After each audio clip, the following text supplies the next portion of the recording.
It is said that good habits are the key to all success, whilst bad habits are the unlocked door to failure. Well, today we're going to review the 14 worst habits that can lead to financial failure and will keep you poor. Welcome to the Growth Mindset Podcast. I am your host, Sam Webster Harris. Let's just jump right into it. And the first bad habit is starting tomorrow. Not realizing that tomorrow never comes, always wanting more from right now, and just not being aware of the fact that you're never going to do things tomorrow. If you're not capable of starting something now, you're not going to get it started. The best way to get started is to quit talking and start doing, which is why I've jumped straight into these lists of bad habits. And now if you've got that first bad habit, you got to stop it by doing stuff. And let's go into number 2, starting too many things and not finishing any of them. The opposite of problem number 1 is that you just start lots of projects. You're just constantly getting excited. You love making lists, making to-do items, planning things, and never actually doing them, and definitely never finishing them. I'm not going to lie. I do some of this myself, but it's really important when you start things to actually work out how much time it's going to take and how long it will take to get any good at it before you can start reaping the rewards of a project or a skill. Because it's so exciting to just keep on learning new things and doing stuff, but there's no point if you're never actually going to benefit from them. And the other thing is that you'll start too many things and then you just won't learn the lessons from the mistakes because you'll already be jumping on ahead of yourself before you've even worked out what you could have learned from it. So not finishing things and not learning from your mistakes is the second bad habit that will keep you poor. Number 3, paying yourself last. Now, this is a great example from the book Rich Dad, Poor Dad. And the idea is that there are 2 ways of paying yourself. The poor person way is by paying all of your bills first, going through the month, letting anything else that you need to pay for get paid for through the month, and then getting to the end of the month and finally adding whatever's left to your savings. And of course, there isn't anything left to put in your savings because of things happen, money gets spent when it's there. The other way of paying yourself is to pay yourself first. As soon as your paycheck comes in, put some of it into savings, always know that it's there, and then whatever money is left, use that to pay your bills, and then work out what expenses you might allow yourself for the rest of the month and different things you might do. And it works out and you'll still get to the end of the month without any money left, but you'll already have paid yourself. And so you're always making savings. So the key here is to just treat savings like one of your bills. You just have to pay it and you have to pay it first before anything else happens. And a good idea is to put a minimum of 10% of your income into a savings account straight away when you get paid to stop this from happening. Number 4, not investing in yourself. Now, this means developing new skills, focusing on your own education, and really becoming better, because a really good example is from Alex Hormozi, who says, the only reason you're not a billionaire is because you don't know how to become a billionaire. And if you look at billionaires, some of them have lost all their money and become a billionaire again within 1 or 2 years because they know the route to get there. And so just investing in your education, learning useful high value skills like Google Ads or building a website, these things that can block people from success, just learn them. So much stagnation in your career growth and lack of opportunities for higher pay just comes from not knowing stuff. And as soon as you just realize what the things are that you might need to know, learn them. Now, number 5, again, kind of conflicts with the last point. And this is reading lots of books and never doing anything. Now, this could also be listening to podcasts and just constantly educating yourself with never actually putting anything into practice. Because education, of course, is essential, but over-educating is just procrastinating. And we all know people that are constantly reading self-help books, but don't ever seem to be able to help themselves, or constantly learning things that they're not using. The point here is, back with the first point that I made, is starting first. So if you want to start a business, reading books endlessly about starting a business won't start a business for you. Just start a business and then educate yourself on whichever problem you have. Maybe it's marketing. Maybe it's employing people. Maybe it's Google Ads. Start and then learn what it is that you need as you're doing. And that's the key way to actually make progress and keep going with stuff rather than just educating yourself before you ever start. Now, number 6, not knowing your income or your expenses. As a student, I maybe went too far on this, but it did mean that I doubled my money every year from when I was 16 to when I was 25, which became quite a lot of money. And I basically tracked every single expense. I knew how much money I spent on alcohol. That was also how much money I spent on alcohol in the shop, how much money in bars, how much money in restaurants. Everything that I was spending, I worked out.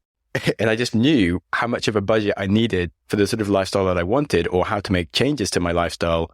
to fit my budget and still carry on making the amount of savings that I wanted to be making to invest in the things that were more important to me, like travel and business.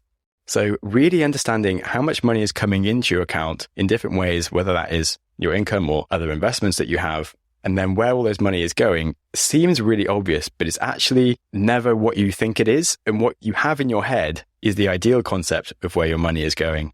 And it's not actually reality. So it's much better to look at the hard facts of what you spent last week than what you think you spend in a week. Because you probably haven't counted in the fact like you go to the cinema, or sometimes it's a friend's birthday, sometimes it's a friend's stag do, and just things that are actually quite expensive that they come up every month, every week, that you don't factor into your normal week of like, okay, cool, I've got my flat bills, going to go to the restaurant once in a week for a date, that kind of thing. You just don't have everything aware. So be fully aware of everything you're going to spend. Then you'll actually be able to think about what you're actually going to be able to save or not. And then you can start making things like a budget and actually sticking to them.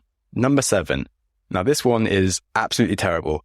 And that is getting comfortable with bad debts. Like we spoke about paying yourself first, getting comfortable with bad debts is the opposite of that. That's spending tomorrow's money before you've even got it. So that's paying yourself even later, because tomorrow you'll have to start like paying off the debts that you had from today before you can then pay yourself the day after that. So this is the worst thing, because getting into bad debts can just ruin your credit and ruin your ability to save for years and years. So if you start maxing out your credit card and that's on like a 22%, maybe 40% interest rate, you're paying crazy amounts each month just to keep that credit card at the same level. You're not even paying off your debt at this point. I've had a lot of friends get into this point and it's crippling. Like I was there paying off a mortgage, which is like a better type of debt. I was earning a house with my money, whereas they were just paying to keep their bad loans in the same place that they were. And I was like in my 20s and just watching my friends stuck under this burden of debt, whereas I was like buying houses and growing my wealth. Obviously, I tried to help them as much as I could, and I'm really proud of myself that I did. But the worst thing you can do is get into credit card debt or take on loans that just have high interest rates and be spending tomorrow's money today. So always avoid using debt to buy things that you can't afford to buy using cash. I'm talking about car, home improvements, all these things where there's someone selling you a debt to do this because they're going to make money off your debt and you're going to lose money. And that's just shit for your wealth. Right. We're halfway, so time for a quick ad break, and stay tuned to find out the other 7 strategies that will just crush your ability to make money. Right. Number 8, not having an emergency fund. Emergencies are unexpected events, but they happen. And things like losing a job, a pandemic, unexpected expenses such as medical bills, these things that actually maybe cost a lot, and you just don't know when they're going to happen. Now, appear out of the blue, they probably won't happen most years, but sometimes they come across and they're going to require quite a lot of money. Now, let's say you do have some good debt like a mortgage, but you don't have any extra cushion in an emergency fund. If you suddenly have to pay out 6 months worth of your wage for something and you don't have that money and you now can't afford to pay your mortgage loans, you're going to lose your entire house and possibly all of your wealth because you haven't got an emergency fund. So it's crucial to have an emergency fund so that you're not forced to sell things. Let's say like the COVID pandemic comes and like all your stocks and shares go down, and then you have like some kind of medical bill and you have to pay a lot of money. You have to sell all your stocks and shares whilst they're at their lowest point. And that's the time when you should be investing money. And again, it just makes you poor. So the idea of an emergency fund is that you have ideally 6 months at least of normal living expenses available to you so that you can deal without having a job if you lose it, etc. And this stops you from having to sell things or being made bankrupt by bad situations in life. Now, number 9, lifestyle inflation. Again, I've seen this happen to lots of people. This is where, as your income increases, your spending increases to match your income. So you still don't make any savings, and you suddenly get stuck in this loop of having to spend lots of money all the time, which will also stop you from getting an emergency fund because you're still spending all your money. And it means that the amount that you're spending each month is going up so much that when an emergency comes along, you have much bigger problems because you're trying to pay for some really expensive mansion that you don't need, or holidays, and just supporting a whole lifestyle that has ballooned and you haven't got any savings to actually match the lifestyle that you're living. Now, part of this lifestyle inflation that really happens because the people that you're around will be spending more money because, you get a better job, you're around people with better jobs who spend more money doing fancy holidays and fancy gym subscriptions with their fancy bikes or whatever. And you just pay for all the things that they're also paying for. And you don't need to. I mean, if you're happy with the phone you have, you don't need the latest phone. If you're happy with the bike you've got, you don't need an amazing bike, etc. Now, it's great to treat yourself, and have nice things, but it's really important to be aware of what are the things you actually need and what are the things that genuinely make you happy versus what are the things you're doing just to like keep up with the Joneses and look like other people. Because there's probably a lot of things you don't need to be spending money on because of your lifestyle inflation. And ultimately, if you're spending lots of money and you're not saving any, you're still poor and you're going to have nothing when something bad happens. And so this is a really important one to avoid. And leads on to our next one, which is number 10, hanging around with the wrong crowd. So obviously there's the example I just had of if you're making some money, you're hanging around with people that are also making money and like you have lifestyle inflation. There are even worse versions of this, such as you don't have much money, but you're hanging around with rich people. And so you try to spend money like them and you just end up going into debt straight away. Genuinely, this happens to a lot of people and it's crushing because you just end up with lots of debts that all your friends don't have because they are actually rich. And this makes you even more poor trying to pretend to be rich. And this is why I really get annoyed with the whole like mindset of, oh, just act like these people and then it'll happen. Like if you just spend money like a rich person and you're not rich, you will become even poorer. So that's super dumb. Trust me. Now, some other types of people that you wouldn't want to hang around with are, if you're poor, you shouldn't be taking advice from poor people on how to get rich because they don't know how to get rich and they are poor probably for a reason. And any advice from them is just going to keep you poor. So listening to poor people on how to get rich is really unhelpful. And they're probably also going to drag you down when you start being successful. Another problem is your partner, because if you have a spouse that makes you feel guilty for working hard or being successful, it's always going to stop you from doing as well as you could do because for whatever reason, they might have some problems, but they should be celebrating your success and helping you and also thinking of ways they could do better instead of feeling guilty that they're not doing as well as you and then making you feel guilty for doing well. And again, why the whole point of hanging around with people who are the wrong crowd for your success is something you shouldn't do. Now, linking onto that is number 11, blaming your circumstances instead of taking responsibility. Because even if you are with the wrong crowd, you can change the crowd you're in and you can act differently. But if you just blame them for all your problems, you're never going to solve them.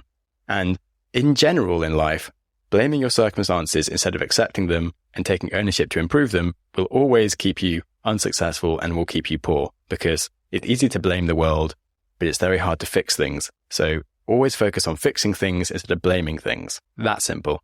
Number 12, focusing purely on saving. Now this sounds a bit backwards compared to the advice of save as much as you can, but this is the point is that we're always told to keep saving and savings are the most important thing. But that's one of the things that stops you from ever making meaningful amounts of money is that you're just focused on what's happening in your savings account and you're not thinking of ways to make more money, such as additional income streams, and you're waiting too long to invest your money into ways that it could make more money. And you're not thinking about the skills that you need to learn to actually double the income that you have because you're just thinking about how to save each month. And it just can be something that you obsess on too much and will keep you poor compared to actually thinking about ways to become richer.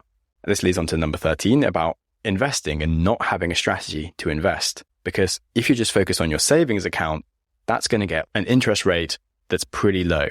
Now, interest rates have been going all over the place lately, but last year, savings accounts were literally like 0.5%. Now they're like 3%, but inflation is currently 10%. So you're still losing like 7% of your money each year that your money is in a savings account. And that's horrible, especially if you're focusing on just putting money into your savings account. So you actually need to think about how to invest that into different things. So maybe it's cryptocurrencies. Maybe that's a terrible idea. That's not what I'm going to talk about here. The point is to just think about different ways to invest your money. Stock market, property, things that can put your money to work and grow it in a diversified way, because of the other issue around not having a strategy for investing is just hearing about a good thing, putting all your money into it, and then that thing disappearing. Because firstly, most things that sound too good to be true are. And secondly, even if it's like actually quite a safe thing, having all your money in one sort of asset is a massive risk. And so it makes sense to have some like high risk money somewhere, but not have all of your money there. And it makes sense to have some in like very safe things such as like cash and gold, and just really be across the board in a way that's safe, that's definitely growing things, but also isn't going to disappear if a few things mess up, which does happen in the world as we are seeing lately. Finally, onto the last bad habit, and that is waiting for the perfect conditions. Because waiting is the opposite of doing, and perfect is the opposite of action. So the best way to do nothing at all is to wait for things to be perfect. And ultimately, there's never a perfect time to start building your wealth. And the way that you start might not be a perfect way of doing things. Sure, there's always going to be a bunch of things on each month and things that are getting in the way, such as hen do's, stag do's, people's birthdays, university, whatever, things that are taking your money and makes it hard to start investing. And you just have to start doing it. And the other thing that I mean here is that it won't be perfect straight away, as in, yeah, you might want to be saving £1,000 a month or $10,000 a month. But the first thing to do might be starting by saving $5 a week or something really small that seems not perfect, but it's better than nothing. And of course, the adage of a journey of 1,000 miles starts with one step. It's okay to start small. Everything starts small. You don't have to start like huge and be saving like millions straight away. The point is to start and improve as you're going. And on that, I'll round up with the first quote, which was, the way to get started is to quit talking and start doing. So it's time for me to quit talking and let you start doing. Thank you for listening. This has been the Growth Mindset Podcast. If you enjoyed it, give us a rating and let us know what you think. Please send us any questions you have at growthmindsetpodcast@gmail.com. And remember, if you want to enjoy your life, that starts with enjoying today. So be nice to yourself and be nice to someone else too.